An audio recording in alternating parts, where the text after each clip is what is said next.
Thank you very much, Keir, and thank you, Manuel, and thank you, moreover, Volodymyr and all the colleagues that are here in Rome taking place to this conference. I'm obviously particularly pleased that we take part in this meeting together with Volodymyr and the leaders who are attending to the Ukraine Recovery Conference in Rome. I think it is the numbers of this conference show better than anything else the commitment we all share, not only about achieving peace, but about a future for Ukraine. It's a future of peace, stability, sovereignty.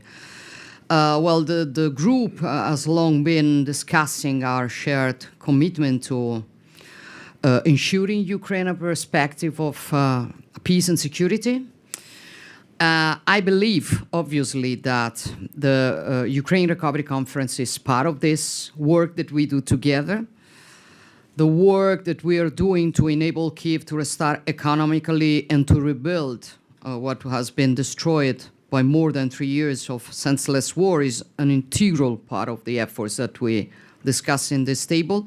It is a long-term investment in a future of peace, stability, security, sovereignty, prosperity. Obviously, our efforts are complementary to those of the US administration in building the just and lasting peace which Kyiv has so often shown it desires more than anybody. Western unity, as I've been saying many, many times, is fundamental, and therefore I'm particularly glad that President Trump's special envoy for Ukraine, General Kellogg, and Senators Graham and Blumenthal joined the Ukraine Recovery Conference, but also for the first time this meeting and this table. And I'm quite proud it happens in Rome, so thank you for being here. With these relentless and increasingly massive bombings of civilian targets, Russia, on the contrary, does not show any willingness to make any progress. For this reason, alongside the necessary support to Ukraine, I do agree on the fact that we must also increase pressure on Moscow, so to achieve as soon as possible a ceasefire that will finally make way for diplomacy. This is the debate we are going to do today. But as always, we have to remind that it only can happen thanks to deterrence. It only can happen thanks to deterrence. As anyone who's not naive perfectly understand, it's not about a good mood that we can have towards Russia. It is about what we can do to really make pressure and deterrence. I think this is what we have to discuss, and this is what we have to deliver on, and this is what the innocent victims, their families expect from us. A population that wants to rebuild, but it is also what our citizens, which are tired of the consequences of meaningless aggression that has brought the war back in the heart of Europe, ask from us. As you know, and as you see with this conference this morning, you can always count on Italy at 360 degrees. And I'm very proud that with the work that we've done together this morning, we've guaranteed to Ukraine agreements that are worth more than 10 billion euros. So thank you all, colleagues, and thank you also the private sector that decided to help us and the organizations that participated. And I stop. Thank you, Keir.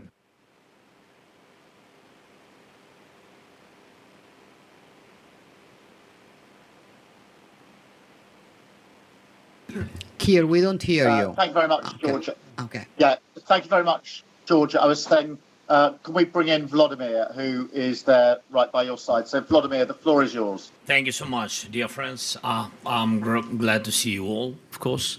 Keir, Emmanuel, you're in London today. Georgia, thank you for hosting the coalition in Rome. Thank you so much. And for the conference, for organizing this conference, thank you very much. General Kellogg, Senators Graham, and Blumenthal, thank you so much. Georgia already said about it.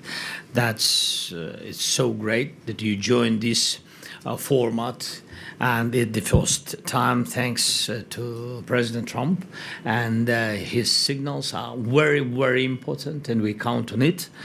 And I'm sure that in the future we will develop the coalition of the willings together, and this is important. We are now, dear friends, in the middle of the year, and the first half has made many things clear.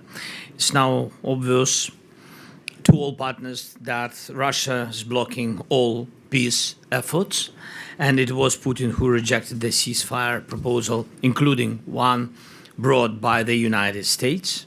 Second, we see that Russia is not only pushing on with attacks at the front and trying to expand the war, but also still putting huge resources into weapons production. Putin is planning to keep fighting, and he's not looking for a way out of this war. Third, our joint pressure has created real strategic problems for Russia. Sanctions are working, and thank you very much. Thanks for all the packages of European Union. Thank you, Antonio. Thank you, Ursula, very much for this. And we very count, and I think we will speak a little bit later with our American friends. We need such strong sanctions from the United States, and because of these sanctions, I think Russia has no good future. But sadly, it still has the ability to keep fighting, and that's why we need to increase the pressure together and make our defense even stronger. And let's focus on that in today's meeting. So I will talk about the Ukrainian soldiers and how to support them. I will talk about weapons, especially drones, how Europe together with Ukraine can produce more, better than Russia.